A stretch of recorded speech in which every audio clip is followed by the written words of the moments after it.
ഈ സംസ്ഥാനത്ത് വീണ്ടും ഒരു സൂര്യാഘാതം ഏറ്റുള്ള ഒരു മരണം കോഴിക്കോട് നിന്നും പന്ന്യങ്കരിയിൽ നിന്നും റിപ്പോർട്ട് ചെയ്യപ്പെടുകയാണ്. ഒരു യുവാവാണ് മരിച്ചതെന്ന് മനസ്സിലാക്കുന്നുണ്ട്. അങ്ങനെ ഓരോ നിമിഷവും വളരെ പ്രധാനപ്പെട്ടതും ഗുരുതരവുമായി മാറുകയാണോ ഡോക്ടർ അഭിലാഷ്?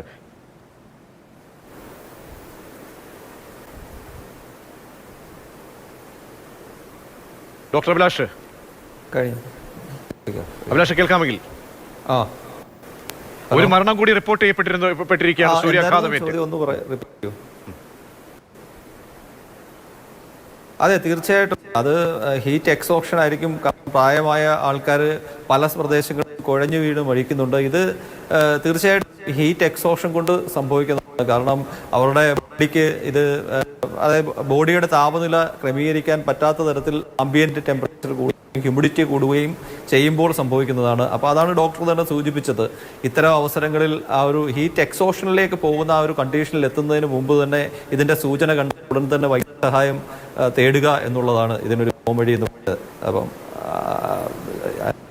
ആംബിയൻ കണ്ടീഷന് വേണ്ടി നമ്മൾ എപ്പോഴും സഞ്ചരിക്കുമ്പോഴായാലും പുറത്തിറങ്ങുമ്പോഴായാലും കുറച്ച് വെള്ളം കരുതുക.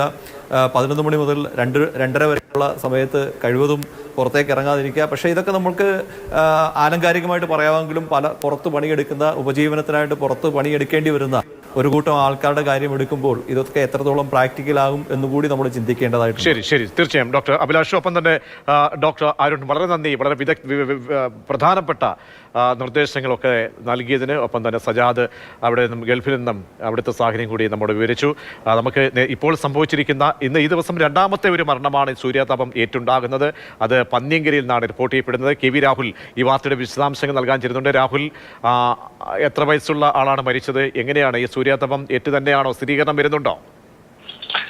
പ്രതീക്ഷ യുവാവാണ് മരിച്ചത്. പെയിന്റിംഗ് തൊഴിലാളിയാണ്. അതായത് കഴിഞ്ഞ ശനിയാഴ്ച ജോലി ചെയ്യുന്നതിനിടെ ജോലി സ്ഥലത്ത് വെച്ച് സൂര്യാതാപം ഏൽക്കുകയാണ് ഉണ്ടായത്. തുടർന്ന് ജോലി ചെയ്യുന്നതിനിടെ തന്നെ കുഴഞ്ഞു വീണു. കോഴിക്കോട് മെഡിക്കൽ കോളേജ് ആശുപത്രിയിലേക്ക് എത്തിക്കുകയായിരുന്നു. ശനിയാഴ്ച മുതൽ തന്നെ ചികിത്സയിലായിരുന്നു. ഇന്ന് രാവിലെയാണ് മരണപ്പെട്ടത്. അതായത് സൂര്യാതാപമേറ്റ് കുഴഞ്ഞു വീണു. അതേ തുടർന്നുണ്ടായ മരണം എന്ന് തന്നെയാണ്. ഒപ്പം തന്നെ ഇന്ന് കോഴിക്കോട് മെഡിക്കൽ കോളേജിൽ നിന്ന് തന്നെയുള്ള രണ്ടാമത്തെ മരണമാണ്. മലപ്പുറം സ്വദേശിയും രാവിലെ മരിച്ചിരുന്നു. അതായത് മലപ്പുറം സ്വദേശി മുഹമ്മദ് ഹനീഫ 63 വയസ്സുകാരനാണ്.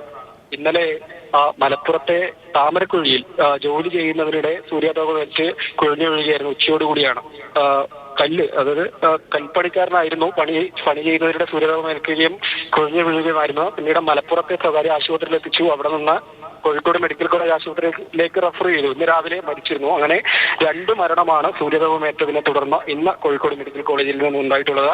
ചുട്ടുപൊള്ളുന്ന താപനിലയാണ്. ആളുകൾക്ക് പുറത്തിറങ്ങാൻ പോലും വലിയ പ്രയാസം നേരിടുന്ന ഒരു സാഹചര്യമാണ് പൊതുവെയുള്ളത്. പ്രതീക്ഷ.